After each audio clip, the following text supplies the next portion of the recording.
Republican climate denier James Inhofe wants you to know how awesome carbon pollution is and why we need more of it. Take it away, James.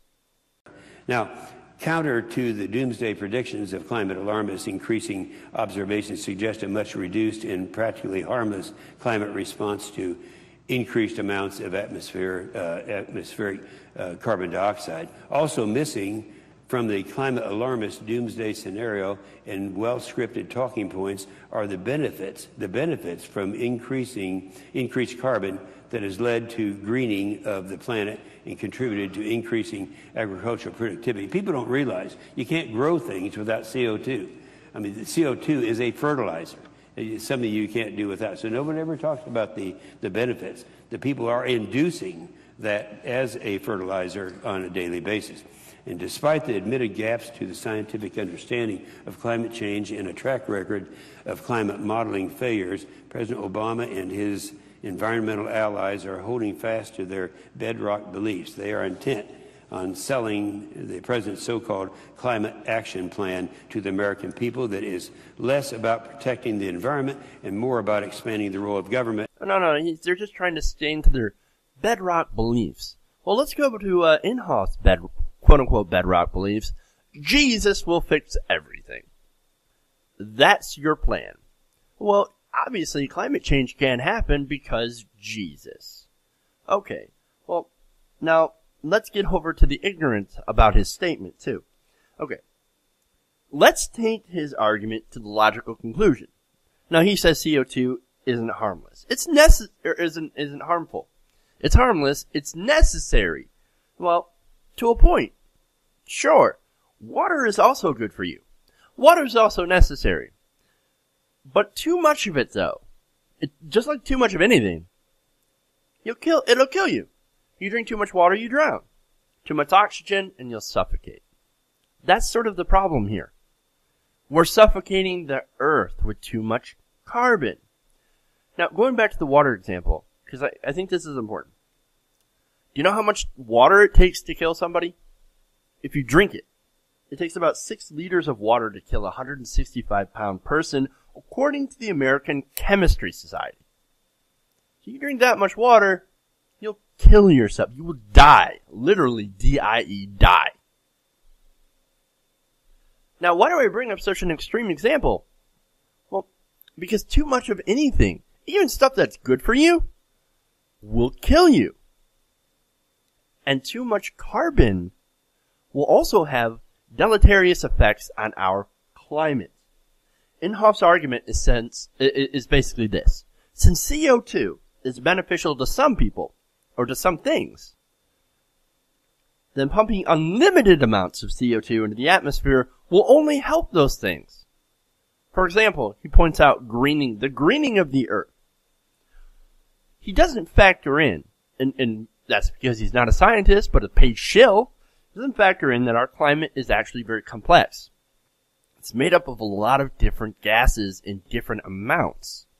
Those amounts make up the climate and make our climate be the way that it is.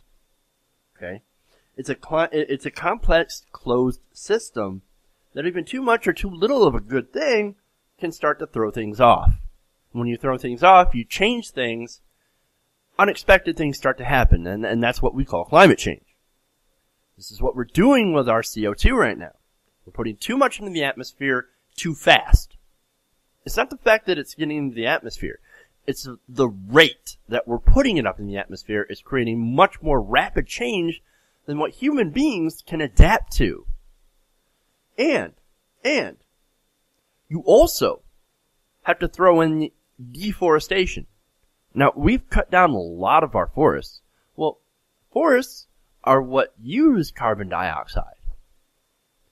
We chop down our forests, there's less, we lessen the planet's ability to process that carbon dioxide into oxygen. Okay?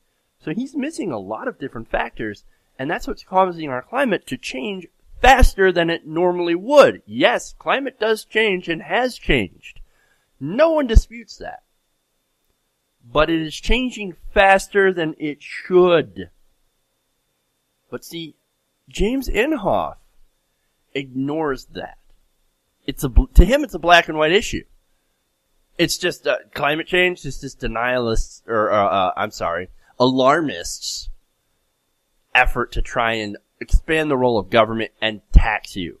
No, that doesn't make any sense. That is not the thing. That is not the main thing that we're looking for.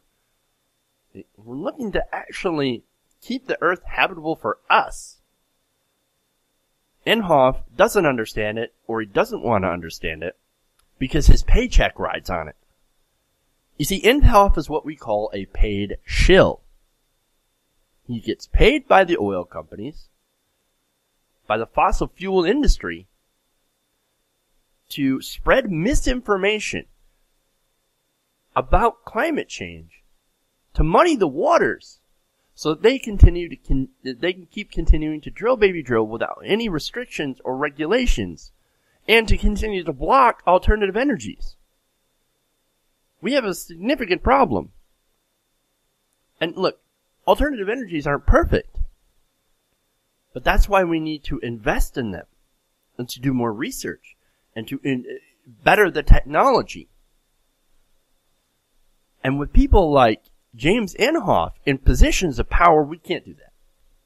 He won't allow us to do that, and he'll just say, well, see, alternative energy is just too expensive and we haven't developed it enough. So I guess we'll just have to stay with fossil fuels, even though he's one of the people that blocks R&D and funding to alternative energy. You see how this boondoggle works? It just doesn't make any sense. But it does if you're getting paid. And that's exactly what's going on with James Inhofe.